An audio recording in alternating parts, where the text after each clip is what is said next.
আসসালামু আলাইকুম। আশা করি আপনারা ভালো আছেন। আপনারা যারা চাকরি, সংসার কিংবা বাচ্চা সামলে মাত্র ৩ থেকে ৫ ঘন্টা সময় দিতে পারবেন প্রতিদিন জবের প্রিপারেশনের জন্য, তাদের জন্য বিশেষ করে আজকের এই ভিডিওটি আমার করা। আপনাদের অনেক গুরুত্বপূর্ণ সমস্যার এবং প্রশ্নের উত্তরগুলো আমি আজকে খুবই যুক্তিসঙ্গত আকারে আপনাদেরকে বোঝানোর চেষ্টা করব। আশা করি আপনারা উপকৃত হবেন। তার আগে বলে নেই, যারা আমার ভিডিও নতুন দেখছেন, আমি খাদিজা আক্তার। আমি বিসিএস সাধারণ শিক্ষা ক্যাডারে কর্মরত আছি। আপনাদের জন্য ক্যারিয়ার এবং এডুকেশনাল পরামর্শ টাইপের ভিডিও তৈরি করে থাকি। আমার ভিডিও ভালো লাগলে আমার চ্যানেলটি সাবস্ক্রাইব করে আমার সঙ্গে থাকবেন। আপনারা যারা চাকরির পাশাপাশি প্রস্তুতি নিচ্ছেন, সরকারি জবের প্রিপারেশন নিচ্ছেন, আপনারা অনেকেই আমাকে কোশ্চেন করেছেন যে ম্যাম আমি ৩ থেকে ৫ ঘন্টা পড়তে পারি বা এর থেকেও কম সময় অনেকে বলেছেন। আমার বয়স ২৯, আমার হাতে মাত্র ২ বছর সময় আছে। অনেকের আবার সারাদিন সংসার বাচ্চা সামলে দেখা যাচ্ছে মাত্র ৩ ঘন্টা সময় পান। এইরকম পড়াশোনা করলে আপনাদের কি চাকরি হওয়া সম্ভব কিনা, এই ধরনের কিছু কোশ্চেন আমি পেয়েছি। আর এছাড়াও আপনারা লিখেছেন যে আপনারা ইংরেজি ও গণিতে দুর্বল। তো এই ধরনের যারা আপনারা আছেন তাদের জন্য প্রথম আমার কথাটি হচ্ছে যে দেখেন আপনার হাতে সময় কত আছে, এইটা খুবই বেশি ইম্পর্ট্যান্ট। কারণ আপনি আপনার এইচএসসি রেজাল্ট কি ছিল, ভালো খুব খারাপ রেজাল্ট ছিল কিনা, মানে অ্যাটলিস্ট এইচএসসিতে 2 পয়েন্ট থাকলেই হবে। কারণ আমরা জানি সরকারি চাকরির ক্ষেত্রে কিন্তু আপনি 2 পয়েন্টের বেশি থাকলেই অ্যাপ্লাই করতে পারবেন, অর্থাৎ আপনার সেকেন্ড ক্লাসটা হয়ে যাবে এসএসসি এইচএসসির ক্ষেত্রে। ডিগ্রি কিংবা অনার্সের ক্ষেত্রে কিন্তু আপনার 4 স্কেলে 2.25 এর মধ্যে 2.25 এর উপরে থাকতে হবে। তো সেক্ষেত্রে আপনার আগের রেজাল্ট কীরকম ছিল, অ্যাটলিস্ট 2 হলেই হবে। আপনি কত খারাপ স্টুডেন্ট ছিলেন, আপনি গণিতে ম্যাথে দুর্বল ছিলেন, বা এইগুলো ম্যাটার করে না। আমাদের দেশের চাকরির পরীক্ষাগুলো এইরকম টাইপের করে সাজানো হয়েছে যে আপনি যদি ভালো প্রিপারেশন নেন তাহলে কিন্তু আপনি জাস্ট আবেদনের যোগ্যতা থাকলেই হবে, আপনি চাকরিটা পাবেন যদি আপনি ভালো প্রিপারেশন নিয়ে ভালো নম্বর পেয়ে এগিয়ে থাকতে পারেন। তো সেক্ষেত্রে আপনাদের জন্য আমার পরামর্শ হচ্ছে যে আপনার হাতে কতটুকু সময় আছে এটা একটু দেখেন। আপনার কি হাতে অ্যাটলিস্ট 3 বছর সময় আছে মানে চাকরির প্রস্তুতি নেওয়ার জন্য এবং পরীক্ষা দেওয়ার জন্য? আমরা জানি এখন বর্তমানে 32 বছর পর্যন্ত আমরা সরকারি চাকরির জন্য চেষ্টা করতে পারি। তো সেই ক্ষেত্রে আপনার হাতে যদি 3 বছর সময় থাকে আপনি প্রিপারেশন নেন, আপনি ইনশাল্লাহ পারবেন। আর যদি 3-এর কম সময় থাকে, হয়তো 2 বছর বা 1 বছর থাকে, আর সেক্ষেত্রে যদি আপনি গণিতে দুর্বল, আপনি ইংরেজিতে দুর্বল, আবার এদিকে সময়ও কম পাচ্ছেন প্রিপারেশনের জন্য, এই এত দুর্বলতা কাটিয়ে আসলে আপনার 2 বছরের এনাফ না আপনার একজন একটা সরকারি চাকরির জন্য। ঠিক আছে, আমি এখানে আপনাদেরকে ডিমোটিভেট করতেছি না, বাট বাস্তবসম্মতভাবেই বিষয়টা উপস্থাপন করতেছি যে বর্তমানে কম্পিটিশন কিন্তু অনেক বেশি। অনেকে আছে পুরা মানে স্টুডেন্ট লাইফ থেকেই পড়াশোনা শুরু করে, অনেকে আছে যে প্রচুর প্রিপারেশন নেওয়ার সময় আছে যাদের হাতে। তো আপনি হচ্ছে যদি দুর্বল থাকেন ইংরেজি আর ম্যাথে, তাহলে কিন্তু আপনার পক্ষে 2 বছরের মধ্যে সব কাভার করে এত অল্প সময় দিয়ে একটা চাকরি পাওয়া খুবই কঠিন। এর চেয়ে ভালো হবে আপনি যদি ওই টাইমটা অন্য কিছুতে দেন, মানে আপনার ব্যবসা কিংবা অন্য কোনো আইডিয়া, আপনার জবের পাশাপাশি পার্ট টাইম জব বা সংসারের পাশাপাশি। শুধু শুধু মানে এই কঠিন সিলেবাস চাকরির পড়াশোনা পড়ে আপনার সময়টা নষ্ট করবেন না। অনেকের প্রশ্ন থাকে যে ম্যাম আমি তো মাত্র পড়তে সময়ই পাই 3 থেকে 5 ঘন্টা, তো আমি কি এর মধ্যে কোচিং করব নাকি নিজে একা পড়বো? তো এই প্রশ্নটার উত্তর আমি আপনাদেরকে একটু সিরিয়াসলি ডিসিশন নেওয়ার জন্য রিকমেন্ড করব। যে দেখেন, আপনি যদি ম্যাথে বা ইংরেজিতে দুর্বল হয়ে থাকেন, আপনি যদি দুর্বল স্টুডেন্ট হয়ে থাকেন, তাহলে আপনাকে অবশ্যই কোনো এক্সপার্টের সাহায্য নিতে হবে। লাইক আপনি যদি একটা অঙ্ক নিজে করতে যান, দেখা যায় একটা চ্যাপ্টার নিজে করতে যান, আপনার দেখা যাবে যে 1 মাস সময় লেগে যাবে নিজে বুঝে করতে।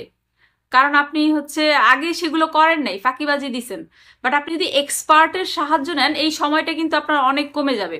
তো এই কারণে আপনাকে কোনো একটা এক্সপার্টের সাহায্য নিতে হবে। আপনি কোচিংয়ে ভর্তি হন বা অনলাইনে যে কোনো কোর্স করেন, আপনি ক্লাসগুলো ইউটিউব থেকে দেখেও শিখতে পারেন, নট নেসেসারিলি যে কোচিংয়েই ভর্তি হওয়া লাগবে। তো আপনাকে যেটা করতে হবে, আগে শিখতে হবে। আপনি গ্র্যাজুয়ালি যদি প্রতিদিন সময় দেন, তাহলে এই ইংলিশের রুলস বা ম্যাথের রুলস শেখা কিন্তু 6 মাস কিংবা 1 বছরের মধ্যেই আপনি আপনার এই দুর্বলতা কাটিয়ে উঠতে পারবেন। তো এই কারণে আপনাকে যেটা করতে হবে যে এক্সপার্টের সাহায্য নিতে হবে। অবশ্যই প্রথমে নিজে একা চেষ্টা করা যাবে না, তাহলে আপনি একটু দ্রুত আগাতে পারবেন আর আপনি মানে কনফিডেন্স পাবেন একটা পর্যায়ে। যে আপনাদের জন্য আরেকটা গুরুত্বপূর্ণ পরামর্শ হচ্ছে, আপনারা কখনো নেগেটিভ ভাববেন না। দেখেন, নেগেটিভ ভাবেন যদি, তাহলে আপনার সাথে শুধু নেগেটিভটাই হবে। তো আপনি পজিটিভ মাইন্ডেড থাকবেন। চাকরির বয়স কম, এত পড়তেছি, সময় দিচ্ছি, যদি না হয়, চাকরিতে তো দুর্নীতি হয়, ঠিক আছে, মানে ঘুষ না দিলে সরকারি চাকরি হয় না, এই ধরনের চিন্তা ভাবনাই মাথায় আনবেন না। আপনি যদি পজিটিভ মাইন্ডেড হন যে না, আমি সিলেবাস কমপ্লিট করতে পারলে, পরীক্ষায় ভালো নাম্বার পেলে, ভাইবা পর্যন্ত যদি আমি 5টা ভাইবা দিতে পারি, আমার একটা জায়গায় হবে, এই ধরনের পজিটিভ মাইন্ডসেট রাখবেন। পজিটিভ মাইন্ডসেটই কিন্তু আপনাকে একটা পজিটিভ আউটকাম দিতে পারে। নেগেটিভ মাইন্ডসেট কখনোই আপনাকে মানে পজিটিভ আউটকাম দিতে পারে না। আমার স্টুডেন্টরা ফার্স্ট ইয়ার থেকে অনেক স্টুডেন্টদের দেখেছি, ওদের নেগেটিভ মাইন্ডসেট থাকে, মানে ঘুষ না হলে চাকরি হয় না, টাকা না হলে চাকরি হয় না। দেখেন, আমাদের দেশের প্রেক্ষাপটে আমি আমার এতটুকু পথ চলায় যতটুকু দেখেছি, যে হ্যাঁ, দুর্নীতি যে একেবারেই মানে হয় না তা না। অনেক ক্ষেত্রে দেখা যাচ্ছে যে 5%, 10% হয়, বাট বাকি 90% কিন্তু ফেয়ার নিয়োগ হচ্ছে। আমি বিসিএস দেওয়ার আগেও অনেকে আমি বলতে শুনেছি যে বিসিএস এ নাকি দুর্নীতি হয়, 10 লাখ টাকা দিলেই তুমি বিসিএস ক্যাডার হতে পারবা, তোমাকে দিয়ে দিবে। বাট আমি যেটা দেখেছি, যদি এরকমই হইতো তাহলে আমি চাকরি পাইতাম না। আমি খুবই মধ্যবিত্ত শ্রেণী থেকেই উঠে আসছি, তাহলে আমাকে কেন ভাইবা বোর্ডে চাকরি দিবে বলেন? তো রাজনৈতিক ইনভলভমেন্ট, সেটার বিষয়টা আলাদা। আপনি যদি আপনার মেধা দিয়ে এগিয়ে যেতে চান, তাহলে পড়লে একটা পর্যায়ে যেয়ে আপনার চাকরি হবে। 5 জায়গায় দিলে 1 জায়গায় আপনার হবে। সেই পজিটিভ মাইন্ডসেট রেখে পড়াশোনা করতে থাকুন। আপনাকে যেটা করতে হবে, 6 মাস বা 1 বছরে আপনার প্রস্তুতিটা যখন একটা লেভেলে পৌঁছাবে, আপনি যখন দেখবেন যে না, আপনি পরীক্ষা দিলে বেশিরভাগ প্রশ্নই আপনি পারতেছেন, তো তখন থেকে কিন্তু আপনার পরীক্ষা দিতে হবে, মানে প্রচুর আবেদন করতে হবে এবং বিভিন্ন গ্রেডের চাকরির পরীক্ষা দিতে হবে। আপনি যদি মনে করেন যে আপনার প্রথম শ্রেণী, দ্বিতীয় শ্রেণী ছাড়া আপনি আবেদনই করবেন না, আপনি তৃতীয় চতুর্থ শ্রেণীর চাকরি করবেন না, এই ধারণাগুলোর কারণেও কিন্তু অনেকের মোটে চাকরিই হয় না, আপনি বেকারই থেকে যান। দেখেন, চাকরিটা যদি তৃতীয় শ্রেণীরও হয়, সরকারি চাকরির ক্ষেত্রে আমরা জানি যে সমাজে কিন্তু একটা সম্মান পাওয়া যায় এবং পরিবার বা আত্মীয় স্বজনের কাছে কিন্তু আপনার একটা প্ল্যাটফর্ম তৈরি হয়। তো আপনি জয়েন করেন, আপনার না, আপনি ভালো অপশন পেলে পরে মুভ করবেন, বাট আপনি আমার কথা হচ্ছে যে 6 মাসে আপনি 2টা পরীক্ষা দিবেন এইরকম না, আপনি 20টা পরীক্ষা দেন। চাকরিতে আবেদন করার এইটা আপনার ইনভেস্টমেন্ট, এটা কিন্তু আপনার খরচ না।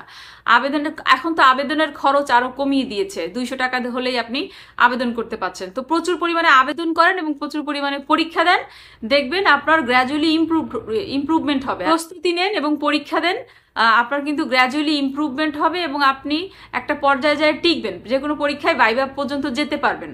আর আপনি 10টা ভাইবা দিলে একটা জায়গায় আপনার ইনশাল্লাহ চাকরি হবে।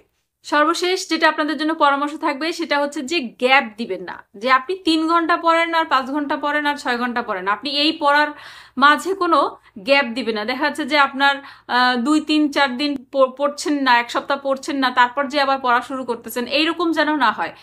Slow and steady wins the game. দেখেন, আপনি যদি গ্র্যাজুয়ালি প্রতিদিন 3 ঘন্টা করে পড়েন, তাহলে আপনার সপ্তাহ মাসে কত ঘন্টা পড়া হয়ে যায়।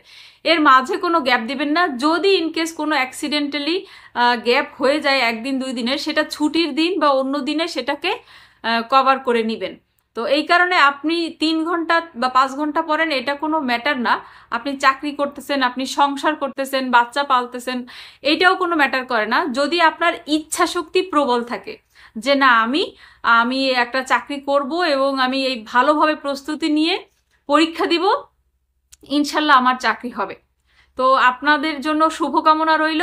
ধন্যবাদ সবাইকে, ভালো থাকবেন।